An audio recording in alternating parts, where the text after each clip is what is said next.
Day when I was small and cute, but time passes and we grow. And I went every summer, I'd go back to herd the sheep. And one year I stayed too long herding sheep because I grew this big. But I went back to that store and I stood there and I waited again. This time the lady looked at me and she acted like she didn't know me. I didn't know very many words there. All I could say was, "Yat the head." That didn't work. Hola. That didn't work. Bonjour. That didn't work. Howdy. And she says, "I'll show you how. Let me have that bracelet." Oh, that was made by my father. How could I give this bracelet for that little tree? It was very frightening to me. She wanted to take that or that. It was very embarrassing, too, because my friends were all with me, and I was trying to show them that all you had to do was take one of these, and you would get your candy fix for the day. Well, I reached in my pocket, and I pulled out a stone, and I said, all she's doing is giving stones today. My friend said, sure he is. We know what happened. It happened to every one of them, too, but I didn't know this. I had my pride. I went back to my father. I said, "I don't understand this person over here. She gave me this piece of stone that tastes very good. And then she shooed me this time and said I needed money. What's money?" My father said, "Money? We don't have a word for money." It was very difficult for me to find the word money because my father had always made art and stories, and for doing that they would give him groceries and whatever he needed. He said, "Son, you must teach her a story." I said, "But they're all the stories are told. Look, Grandma told the story about the blanket, the elders are telling the story about the sand paintings, you're telling the story about this. What stories left for me? There is no stories left for me." My father said, "Go for a walk. Maybe a story will come to you. Look about you. Maybe you'll see something. Maybe something will come to you and you can tell the story." So I went walking. And from the sky, and I don't know how, I thought it was a leaf. It fell down. And I picked it up. Oh, look at this. And there he goes. Wow, how can he fly? Losing this. Doesn't he need this? How can he fly? Maybe he dropped one to tell his story. Maybe he doesn't want to end up like this guy. Maybe I can tell this story to her, and maybe she will give me that sweetness. Maybe if I entertain her with a good story, I can get that sweetness. So I studied it, and I looked at it real close. I said, but if I give this to her, maybe she'll go get him and pluck the rest of them off him. I better not. I better tell her what my story's about and not tell her what I'm speaking about, because she might want to see the rest of the feathers. So I went back to my father, and my father, he was there working. And I would hear the ring, ring, ring, ring. I said, "Pop, tell me what the story is. Explain it to me. How does this work?" And my father explained it to me. He said, "First, there is the dew of the morning." Everybody knows what dew is, because when you wake up nice and early, there is dew on every single thing. It's a little bit of a kiss of the night, and it's a little bit of a wake-up. So you make a little dew, and you start with this little dew because the dew starts like a little drop. You see, it's like a little drop on the tip of a leaf or the tip of a branch. And from this dew, it grew into a little stream. Because dew, when it collects, it becomes a little stream. You know, when the little ant keeps walking, the little ant, he walks, and everywhere his little footprints go, the dew collects, and it starts to go with it. And pretty soon, the dew becomes a little trail of dew, which is a little stream. So there are little streams. And we have a little dew and a little stream. So I said, I know that story. I remember starting out very small. I remember not knowing what story to tell, and now a story is coming to me. I know what I'll do. I will tell the story. Well, I've had to find the right piece to explain this story to, because if I just ran over this, she would say, that's not a complete story. Tell me the rest. So I asked my father if I could use a little bit of his knowledge that he passed on to me and share it with her, because I needed to go get this treat that she'd given me. So my father said, yes, but how much do you give her for the treat that you want? Oh, that was a difficult question. How much is too much for what you want? That was a very complicated question for me at the moment, but I took a guess. I said, oh, about that much. That's about as big as that candy is. It's about that big. I didn't know it was called candy then. I thought it was honey from the bees. Sometimes we used to take honey from the bees. I remember my grandma would get some honey from the bees, and she'd take some sap, and she'd mix the honey with it, and it was sweet sap you could chew into gum, and it was so delicious. But I said, oh, the candy was about that big. So my father said, okay, there you go, you got that much. Oh, good, I said. Now, I got my dew, I got my story. Now, I got to remember my walk. I remember walking. And when I was feeling at my lowest and loneliest time, that there was nothing that I could do to explain why nobody was pinching me in the cheek and giving me what I wanted, what I was going to do about that, because I was very embarrassed. Because things change around us so fast, and sometimes we don't have no control over the way they change. And we don't know why grown-ups change so quickly, and we remember everything, and they forget so much. So I said, I'm going to tell a story that will never be forgotten.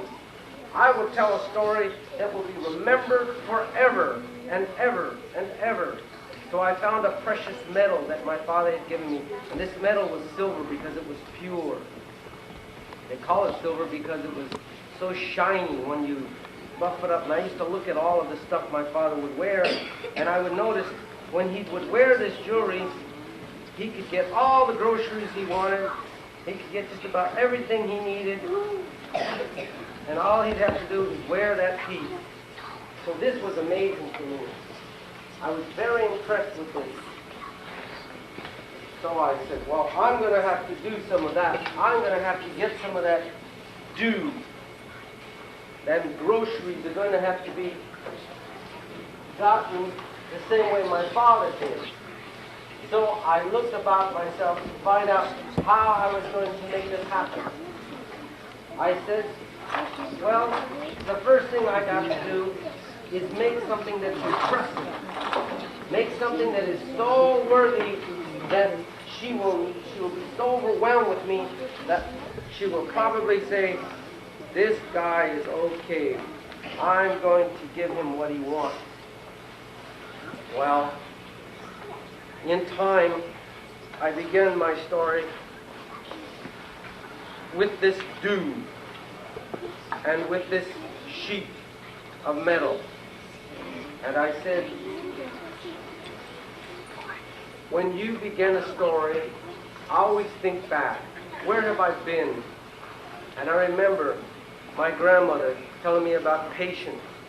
She said, when you have patience, when those things that bother you the most really just get to you, when you get so angry because they seem so distant, like this big rail. I never understood this big, huge rail I said, why is this path here? Why was this path made? And it came and it killed everything in its path. Why did it do that? Why did they have to have this here in the middle of my place where I used to play with all my animals? Well, instead of getting angry, I went over there and I said, oh, I know why. I can use it to tell my story. That this big iron rail that seems to never stop or say hello to me, that just zooms on by, that the people inside of it that don't want to say hello, or don't want to say I'm thirsty, or don't want to even bother to give me a drink of water, they just look at me, and I understand they used to point guns out of them and shoot people, that I can go over there and tell its story. So I took the rail. Oh, that was nice. That was just perfect.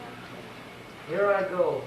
I can tell the story of how this bird, this beautiful bird who was flying in the sky when I was very lonely and I was very disappointed, that this big bird gave me this feather of hope that if I let myself be open to the things around me, I can learn to tell the story of things that people will want to hear, and if they want to hear them, then maybe I can get that treat, that wonderful treat that I first got for just standing in front of them.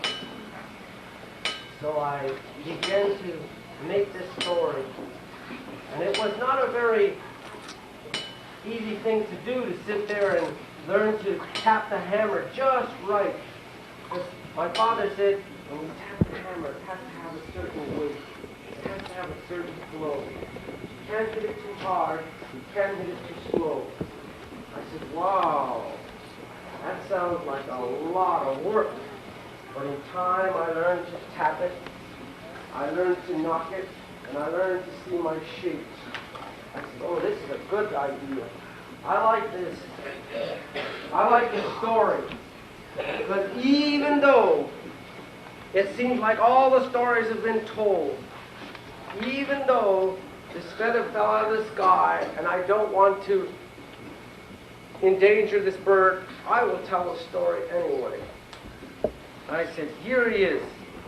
I said, now, my father taught me different methods of doing things. He said, you know, when you fall out of the sky, when you're flying and you surrender a feather and the right person picks it up, he cherishes that feather because it was a gift on his journey through the life.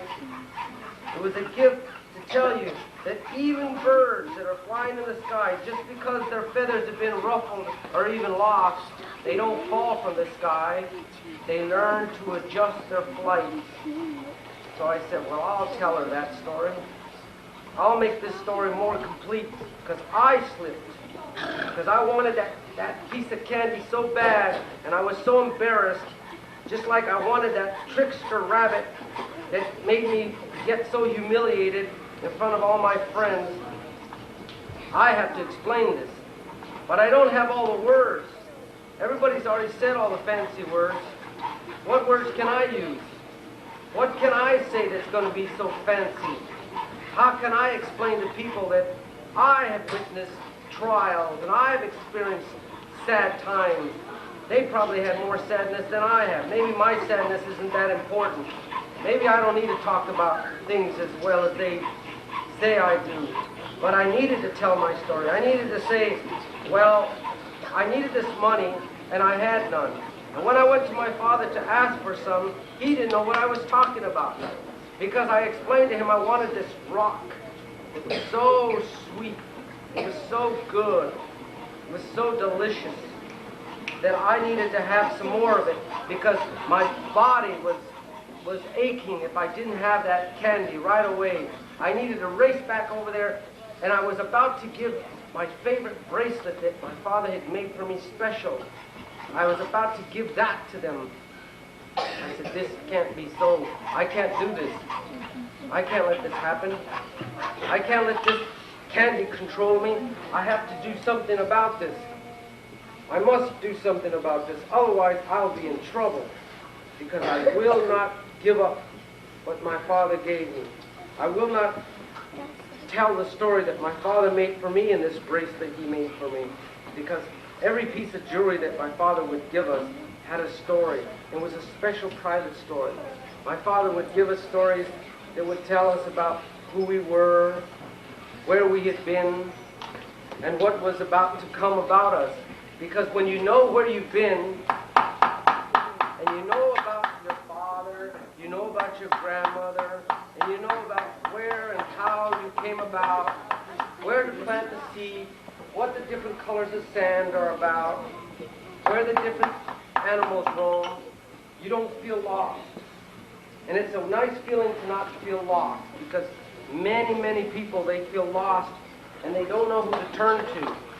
And so I would turn to my father's bracelet or my grandmother's blanket or a little trail that I've been on, and I would go back and see this story that was once told to me, that no matter what happens to you, you can survive. You can live. You can live to tell the story to the next people. Just like right now, I'm telling you this story about how I learned to do silversmithing. How I learned to say, well, even I can tell a story about an event in my life which nobody seems to care about anybody's life, but we all have a special story. These special stories that we have are little experiences that we have that are sometimes disappointing or confusing. And when we seem a little confused or disappointed, that's not for us to give up. It's for us to look at and figure out, now how do we go about figuring this one out? Because I wanted that piece of candy bad. And my friends out there were all saying, looks like you'll never see that candy again because you can't get no money. What is money? Well, it's something that I don't have, I said to myself, but I will learn to get it. I will learn to get what is necessary to get what I want. And how am I going to do that? I'm going to learn the things that are around me that have interest. And there's lots of interesting things around us. There's things that tell all kinds of stories, because I would look at all the stuff my father would tell, and I would say, wow. He could tell stories about the corn. He would make stories about birds. It was amazing the story he'd tell about birds. Everybody wanted a story about birds. Everybody wanted a story about the sun. I said, wow, that's a powerful story. Everybody wanted to hear his stories, and I said, well, I'm going to have to come up with a good story, but I can't tell a story that long. Besides, that candy doesn't last that long. I don't need to tell a story that lasts that long, because as soon as you put it in your mouth, 10 minutes later it's gone. And if I try to chew it, it goes faster. My father, when he makes his stories, he fills the whole table up with groceries. So I better make this story short and sweet, because if it's not short, why, she might get tired of me and she'll think that it wasn't mine to begin with. And every time I would think about that candy, I would work and work and work. And I would think about all my friends that would laugh at me because I couldn't get that candy that day. And I'd say, I'm not going to quit. I'm going to catch that jackrabbit. Because I know I can do it. I know I can show everybody that I was doing the right thing, even though I couldn't explain it very well at that time. I know I was doing the right thing because it felt right to me, and I was going to do the right thing. So I got busy. And I used a lot of different things. I learned to use this stump. You see this stump? It's nice and steady. It gave me that ability to see how to hold something real snug and use it as support, because we have to learn to use the things around us to support us. We can't do things all the time by ourselves. We need the help of different things. We need the help of that rail sometimes when nobody else is using it. We have to learn to use it. So I learned to use that rail for a base. I worked on it. I said, oh, look at this. I think I've got something here. Let me see. Oh, yeah. Now, I've got something here. This looks like it's a story. I have to buff it up. I have to make it shiny, because when it's nice and shiny, I know she will really like it. I know she will get very excited about it, and then I'll really have fun. I can go and get my treat right away. Wow. I said, I will fix this up so that I will go get that treat. So I worked on it because the motor didn't want to work. That didn't make me stop. I had to come up with a new idea. Even though I didn't have my solder to make my do, I had to make my story because I had all these second graders who wanted to see the rest of the story. I should remember to pack my solder, but I forgot to pack my solder. But I didn't quit. I stayed right there, and I said, I remember when my father used to tell me about how you take a little bit of wool, and you buff, buff, buff, buff, and you buff, buff, buff, buff. And then you take that little buff, buff, buff, and you take a piece of leather, and you say, leather, shine up, shine up. He said, oh, it's shining, it's getting shiny. I said, Buffalo, who's gone, tell your story, because there used to be a lot of you. Tell me the story. And then I'd come over to my deer, and I'd say, dear, tell me your story. Tell me your story. Tell her that I want some of that candy. Tell her that I used to play with you when I was a little boy, and I don't have you to play with anymore. Tell me. And I come over to my grandma, I say, Grandma, make sure this is beautiful. Give me all the beautiful colors. Make sure it's a very pretty feather. Make it the prettiest feather there is. Went over to the store. Oh, look. Feather. Feather. Wow. Isn't that a beautiful feather? Wasn't that a beautiful feather that fell out of the sky? Wow. Isn't that a pretty feather?